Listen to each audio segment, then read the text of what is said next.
Siaga FM.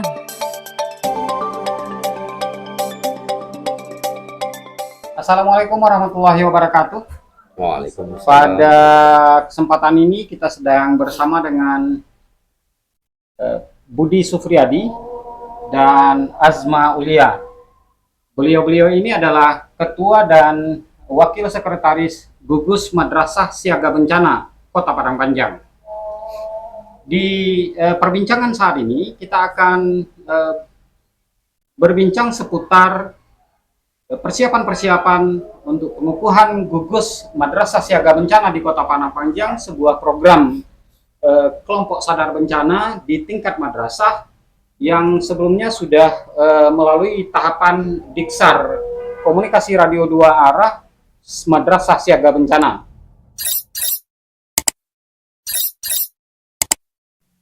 Selamat sore Pak Budi. Selamat sore Pak Nova. Bu Azma, selamat sore. Selamat sore, Pak Nova. Alhamdulillah kita bisa bertemu saat ini Pak Budi dan Bu Azma melanjutkan pembicaraan-pembicaraan terkait dengan gugus Madrasah Siaga Bencana. Ada beberapa program mungkin yang akan Pak Budi dan Bu Azma sampaikan seputar persiapan-persiapan kehadiran gugus Madrasah Siaga Bencana dalam rangka mengurangi risiko bencana yang kita tahu di Padang Panjang. Risiko bencana itu sangat kompleks, mulai dari gempa bumi sampai ke erupsi Marapi dan bencana-bencana hidrometeorologi yang lain, karena kita di Padang Panjang juga memiliki curah hujan yang sangat tinggi di setiap tahunnya. Kita minta dulu ke Pak Budi terkait dengan program-program Madrasah Siaga Bencana ini seperti apa saja nanti Pak? Baik, terima kasih Pak Nova. Berdasarkan program-program yang telah kami susun dari IGMBSP dan juga yang telah diskusi kami dengan RAPI Padang Panjang, itu awalnya memang yang kita lihat dulu adalah pemetaan dulu madrasah ini. Ya. Bagaimana keadaan sebenarnya kondisi setiap madrasah kita ini, mulai dari min sampai ke tingkat MA-nya. Ya. Nah, lalu kita setelah ada pemetaan setiap sekolah, itu nanti kita kaji risiko-risiko bencana apa saja setiap sekolah itu. Ya. Bagaimana kajian ancamannya, kapasitas berapa siswa guru seluruhnya setiap madrasah, lalu bagian apa saja kerawanan, kajian kerawanan dan kerentanan yang ada di setiap sekolah ini. Karena kalau menurut gambaran kami, setelah pengurus melihat, itu tuh ada beberapa sekolah kita yang agak rentan letak madrasahnya ini, seperti Man 3 dan juga Tawali Gunung. Dan juga rencana dari program kita itu salah satunya itu juga bagaimana supaya setiap sekolah itu ada pembuatan jalur-jalur evakuasi atau tempat titik kumpulnya, karena kita kan belum tahu bagaimana keadaan madrasah di dalam sebenarnya. Lalu kalau kita lihat juga lagi, memang diharapkan sekali itu adanya simulasi, karena kita madrasah ini memang jarang sekali mendapatkan simulasi evakuasi tentang gempa bumi, kebakaran, gitu. Karena apa? Karena kalau kita lihat pula, kita pada umumnya madrasah ini, apalagi tingkat SLT, MTS dan MA, itu pada umumnya kita adalah anak di luar Padang Panjang. Berarti sekolah berasrama berarti? Berarti kita pada umumnya adalah sekolah berasrama. Nah, dalam kajian kita lihat, kita mendatangkan anak dari luar Padang Panjang, itu kan bukan saja pendidikan saja yang kita berikan, tapi juga keselamatan bagi anak-anak itu aman dan nyaman selama berada di belajar di bawah Kementerian Agama ini. Ya. Lalu kita lihat lagi, juga kalau lihat dari evakuasi erupsi Gunung Merapi, kalau kita Padang Panjang, cuma kalau di bawah madrasah yang kita lihat itu cuma Man 2 yang agak risiko, agak lebih tinggi tentang erupsi Gunung Merapi. Nah, jadi ini juga nanti kita akan membentuk juga namanya pembentukan tim siswa dari siaga bencana ini. Bisa saja kita ambil dari Sispala atau dari Dewan Ambalan atau Pramukanya. Mungkin untuk awal ini mungkin itu yang gambaran dari kami pengurus dulu, Pak Pak Nova. Oke. Gambaran awalnya. Ya, berarti ada beberapa program ketika pengukuhan nanti kita juga akan resmikan program kerja dari Gugus Madrasah Siaga Bencana Kota Parangpanjang. Kalau ada tambahan dari Bu Azma, silakan. Oke, terkait program mungkin tadi itu dalam madrasah dan kesiswaan ya antar guru. Setelah itu juga kita nanti ingin melakukan pelatihan untuk para PIC di masing-masing madrasah Ya. tentang bagaimana meminimalisir risiko terjadinya bencana. Ya, berarti sangat banyak program yang sebenarnya akan dilakukan oleh Gugus Madrasah Siaga Bencana. Terkait dengan peralatan-peralatan nanti gimana persiapannya, Pak Budi? Kalau kita dari Diksar kemarin sudah ada komitmen terkait dengan bagaimana madrasah dan PIC yang ada di madrasah masing-masing memiliki kelengkapan radio komunikasi yang akan tersambung dengan rapi sebagai leading sektor. Dalam hal ini juga akan dijadikan alat komunikasi bersama tim kendali yang ada di Kementerian Agama Kota Parangpanjang. Kira-kira gimana? Oke, terima kasih Pak Nova. Kalau kita lihat mengenai tentang perlengkapan kita, kekurangan kita saat ini kan itu yang belum ada satupun di madrasah. Ya. Jadi di sini kita berharap juga baik dari Kementerian Agama, bagaimana setiap madrasah itu memang harus mewajibkan adanya alat-alat radio HT ini agar kita tuh saling bisa berhubung untuk kesiapsiagaan bencana di madrasah kita ini. Mudah-mudahan secepatnya terrealisasikan tentang adanya perlengkapan ini, Pak Nova. Ya, kebetulan Pak Budi dan Bu Azma kita sudah surati Kemenak dan kita sudah bicarakan terkait dengan kelengkapan alat komunikasi ini untuk PIC dan kepala sekolah di masing-masing madrasah. Dan alhamdulillah Kemenak sedang juga mempersiapkan mengkomunikasikan dengan kepala madrasah masing-masing. Dan kira-kira atau ada tambahan Bu Azma terkait ini? Harapannya, karena kita tahu sekarang sudah berakhir tahun ajaran 2004-2025, kita berharap peralatan ini dapat segera dilengkapi ya, sebelum dimulainya PPM baru tahun ajaran 2025-2026. Ya, mudah-mudahan ini kita nanti akan sounding lagi ke Kementerian Agama Kota Parangpanjang untuk secepatnya melakukan komunikasi terkait pengadaan peralatan komunikasi ini dengan kepala-kepala satuan kerja madrasah yang ada di Parangpanjang. Kembali ke program kerja Pak Budi dan Bu Azma. Kalau tadi di program kerja itu disebutkan ada beberapa, kita mau bahas yang pertama dulu. Terkait dengan pemetaan tadi, Pak Budi sudah sampaikan ada beberapa madrasah yang secara topografi seperti Man 3 Parangpanjang dan Tawalib Gunung itu berada di lokasi tanah yang mungkin akan sedikit berisiko, ada longsoran, ada pergerakan tanah dan yang lain-lain. Di saat bencana gempa bumi terjadi atau bencana-bencana hidrometeorologi dengan curah hujan yang tinggi tadi. Pemetaan ini nanti kita sudah bicarakan sebenarnya di pertemuan kemarin dengan Bu Azma, tapi kita akan perdalam itu. Kajian-kajian ini akan dibahas dalam bentuk apa? Apakah katakanlah mungkin dari pemetaan ini nantinya ini akan dibicarakan apakah dalam bentuk program, misalnya Tawalib Gunung harus siapkan ini karena berada di tanah yang seperti itu, atau Man 3 karena topografi tanahnya seperti itu harusnya seperti ini. Apakah akan ada rekomendasi itu dari GMSB ke madrasah? Baik, terima kasih. Kalau dalam hal ini, kalau kita dari GMSB tentu cuma melihat pemetaan. Jadi nanti kami tentu meminta bantuan baik itu kepada RAPI maupun itu nanti ke Badan Penanggulangan Bencana Daerah bagaimana melihat kelayakan dari kondisi tanah. Karena kalau permasalahan tentang bagaimana topografi itu keilmuan kami tidak ada di sana, Pak Nova. Nah, jadi itu kami akan meminta pihak yang kompeten yang lebih mengetahui tentang keadaan lokasi bencana tersebut. Betul sekali. Ada tambahan Bu Azma terkait ini? Atau mungkin dari Diniyah bangunannya seperti apa, lokasinya seperti apa mungkin ada. Oke, kita lanjut Bu Azma dan Pak Budi. terkait dengan simulasi-simulasi yang ada hal menarik di sini untuk pembentukan tim siswa siaga bencana. Ini apakah tim siswa siaga bencana ini nanti juga akan dibekali radio komunikasi atau seperti apa? Kalau tadi nanti ada siswa siaga bencana itu timnya berasal dari Dewan Ambalan Pramuka di Gudap masing-masing. Setelah itu atau di kawan-kawan adik-adik yang ada di Sispala, mereka akan dibekali juga dengan pengetahuan komunikasi radio dua arah atau seperti apa?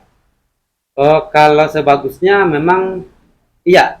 Jadi mereka pun memahami. Ya, Tapi ya. tentu kita lihat lagi kepada kondisi keadaan sekolah. Ya. Apakah sekolah juga apakah sanggup juga membelikan lebih untuk kepada siswa atau cuma sekedar radio yang untuk daerah itu Ya, saja. untuk lokal, sifatnya lokal mungkin saja. seperti walkie talkie yang memang penggunaannya sifatnya sangat lokal di madrasah masing-masing ya.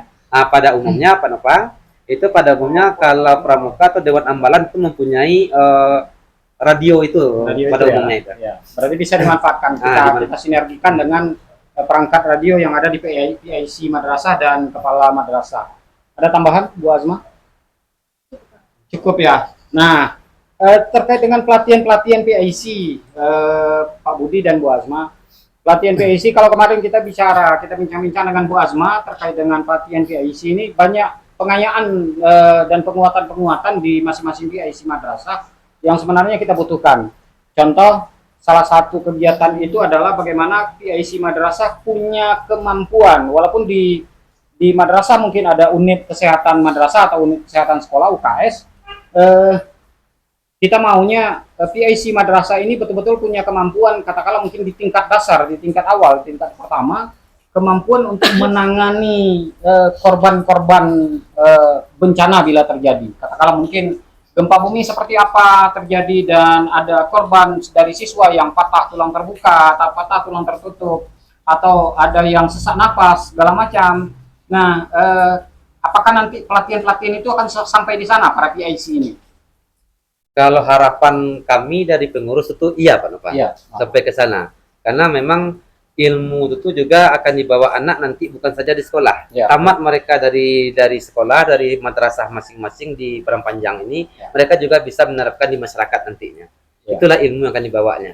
Ya, betul. Harapan kami memang ada pula lah pelatihan PIC ini untuk siswa kita yang ada di UKS Ya. atau yang ada di dalam nanti tim-tim siaga bencana ini.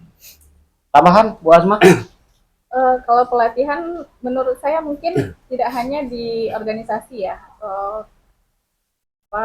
kelembagaan yang berwenang di sekolah, karena ini pelatihan dasar yang kita tidak tahu bencana ini akan terjadi kapan dan akan menimpa siapa saja. Ya. Jadi rasanya sasarannya adalah untuk semua warga sekolah, terutama santri, karena kita memang bencana yang tidak tahu kapan terjadi dan ilmu ini harus terus di-upgrade. Jadi betul-betul dibutuhkan ya. Iya, Bagaimanapun sangat dibutuhkan. pelatihan PIC atau pelatihan di masing-masing madrasah terkait dengan kemampuan menangani kebencanaan di tingkat awal, di tingkat pertama, itu memang sangat kita butuhkan.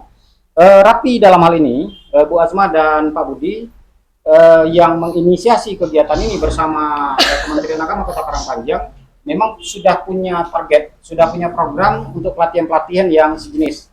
Seperti kita juga di TRC Rapi Kota Parangpanjang, kita punya program untuk pelatihan-pelatihan yang bersifat agak melebar kepada yang berbau SAR, seperti navigasi darat dan yang lain-lain. Nah, pelatihan-pelatihan ini nanti memang akan kita share ke kawan-kawan PIC madrasah, bahkan untuk siswa di madrasah masing-masing. Namun mungkin ini terkait dengan penjadwalan kalenderisasi program dari madrasah masing-masing. Tidak mungkin dalam satu waktu semua madrasah siap untuk melakukan ini, tapi mungkin di waktu tertentu madrasah A siap, madrasah B siap, madrasah C nanti menjadwalkan di waktu yang lain. Nah, kalau kita bicara terkait dengan program-program dari GMSB, GMSB ini adalah lembaga baru di Parangpanjang terkait dengan bagaimana masyarakat Kota Parangpanjang dari sisi dunia pendidikan khususnya madrasah memiliki kesiapsiagaan terkait dengan menghadapi ragam bencana yang ada di Kota Padang Panjang. Seperti di awal kita sampaikan bahwa Padang Panjang memiliki kompleksitas potensi-potensi bencana. Menurut Pak Budi, ini memang kita butuhkan atau tidak? Karena ada selentingan. Ini kenapa harus ada madrasah siaga bencana atau sekolah siaga bencana? Memang kita butuhkan atau seperti apa? Kalau dilihat dari pengalaman-pengalaman sebelumnya, itu memang sangat-sangat dibutuhkan. Sebab apa? Karena daerah kita Padang Panjang ini kan memang berada di daerah rawan bencana. Apa tadi disebut dengan patahan semangka. Nah, jadi kalau kita lihat itu juga kejadian juga pernah yang saya alami juga pada tahun 2007 pada saat gempa yang terjadi dari Gunung Bungsu, Gunung Rajo. Gunung Rajo. Itu tuh memang eh, seolah sepertinya kita tuh nggak siap saat itu. Dan kita lihat apalagi keadaan saat ini, bangunan-bangunan kita itu kalau dilihat dari bangunan, kalau jujur saja pada umumnya itu banyak yang tidak siap untuk penanganan gempa, bangunan-bangunan sekolah. Nah, jadi disinilah kita memang harus juga lah bagaimana memberikan arahan-arahan ke setiap siswa, bukan siswa saja, guru juga termasuk guru yang sebagai penenang siswa pada saat di sekolah kejadian bencana nantinya. Ya. Nah, jadi memang harus dibutuhkan benar. Memang sangat dibutuhkan benar. Wazma, tambahan? Karena seperti yang kita ketahui bahwa bencana tidak hanya gempa bumi, seperti yang sudah beberapa tahun terakhir yang terjadi di Padang Panjang, ada erupsi Marapi, kemudian kecelakaan, itu kecelakaan bermotor ya, bisa jadi juga kecelakaan yang terjadi di lingkungan sekolah. Penting adanya gugus madrasah siaga bencana ini menjadi langkah awal bagaimana meminimalisir dan menjadi sebagai langkah awal dalam penanganan bencana. Ya, dalam rangka mengurangi risiko bencana. Ya. Karena memang indeks risiko bencana itu IRB itu ada ukuran. Kita berada di Sumatera Barat. Sumatera Barat saat ini indeks risiko bencana kita memang belum terlalu berkembang. Seperti yang kalau untuk tahun 2024 itu yang juara satu untuk indeks risiko bencananya adalah Kalimantan Utara. Kita berharap mungkin daerah-daerah kita di Sumatera Barat, kota dan kabupaten kita memang bagaimana membangun kesiapsiagaan masyarakat termasuk dunia pendidikan dalam rangka meningkatkan indeks risiko siaga bencana itu. Nah, seputar persiapan-persiapan untuk pengukuhan dan peluncuran program dari Madrasah Siaga Bencana. Kemarin kita diskusikan dengan Kepala Kantor Kementerian Agama Kota Padang Panjang, sepertinya kita akan tempatkan tuan rumahnya nanti pengukuhan ini di MAN 1 Kota Padang Panjang. Pak Budi sebagai Ketua GMSB Kota Padang Panjang sekaligus juga salah satu pimpinan di MAN 1 Kota Padang Panjang menanggapi ini seperti apa? Kalau kami, atas perintah ketua kami siap. Atas perintah pimpinan jika Bapak kantor Kemenak menyampaikan itu di tempat tadi MAN 1, bagaimanapun kami harus siap. Oke. Nah, atau misalnya kita bikin di Diniyah gimana, Bu Azma? Bisa juga, Pak. Kita siap dilakukan di mana saja. Ya. Selama itu adalah kebijakan dari pimpinan Kemenak dan pastinya madrasah-madrasah di Padang Panjang akan siap untuk itu.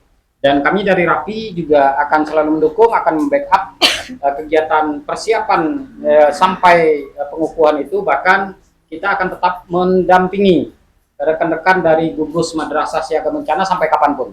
Selagi kita masih ada, selagi RAPI masih ada, RAPI akan tetap berdampingan dengan gugus madrasah siaga bencana. Kita berharap Pak Budi dan Bu Azma, persoalan-persoalan siaga dan kesiapsiagaan terhadap ragam bencana yang ada di Kota Padang Panjang ini, seluruh PIC bisa aktif. Kita melihat sampai sekarang kita sudah mengurus call sign kawan-kawan untuk 1028-nya dari kawan-kawan PIC madrasah, mulai dari ketua sampai ke anggota, tapi ini belum maksimal, belum 100%. Kita berharap juga mungkin bantuan dari pengurus GMSB yang ada untuk memotivasi kawan-kawan yang ada di madrasah yang menjadi PIC untuk segera mengirimkan kelengkapan bahan untuk pengurusan call sign atau 1028 agar izin penggunaan radionya bisa resmi. Jadi kita berharap seperti itu. Bagaimana Pak Budi, siap untuk itu? Baik, terima kasih ya Pak. Memang ini kalau kesalahan dari kami pengurus juga, karena insya Allah anggota kita dari sekolah itu tuh akan kami informasikan kembali untuk melengkapi data-datanya agar adanya izin kepengurusan setiap kita. Ya. Gitu. Mungkin kalau kita lihat selama kenapa ini banyak juga yang belum mengirim, bisa jadi itu tuh karena kesibukan beliau sekarang ini karena mau siap ujian, nerima rapor. Jadi insya Allah kan kami dari pengurus akan mengingatkan kembali kepada teman-teman kita. Dan juga kami juga mengharap kepada teman-teman, karena kita ini yang kita pikirkan juga karena keamanan keselamatan siswa kita di sekolah kita masing-masing. Kawan-kawan di gugus Madrasah Siaga Bencana Kota Parangpanjang, begitulah kesempatan ini kita gunakan untuk bincang-bincang bersama Ketua dan Wakil Sekretaris GMSB Kota Parangpanjang seputar persiapan dan membicarakan program-program yang akan berjalan di gugus Madrasah Siaga Bencana Kota Parangpanjang. Kita akan bertemu kembali di pembahasan-pembahasan lain karena gugus Madrasah Siaga Bencana akan terus menggebrak Kota Parangpanjang dalam rangka membangun kesiapsiagaan dan resiliensi masyarakat terhadap bencana yang ada di daerah ini. Demikian saja, terima kasih Pak Budi dan Bu Azma kehadirannya di Sekretariat Rapi Kota Parangpanjang. Mudah-mudahan sinergi antara gugus Madrasah Siaga Bencana dan madrasah-madrasah yang ada di Kota Parangpanjang bersama Kemenak dan Rapi tetap akan terjalin secara harmonis dan bermanfaat untuk membangun resiliensi bencana di tingkat madrasah. Sekali lagi terima kasih atas kehadiran Bapak dan Ibu. Kita jumpa di video-video berikutnya. Terima kasih. Assalamualaikum warahmatullahi wabarakatuh. Waalaikumsalam warahmatullahi wabarakatuh.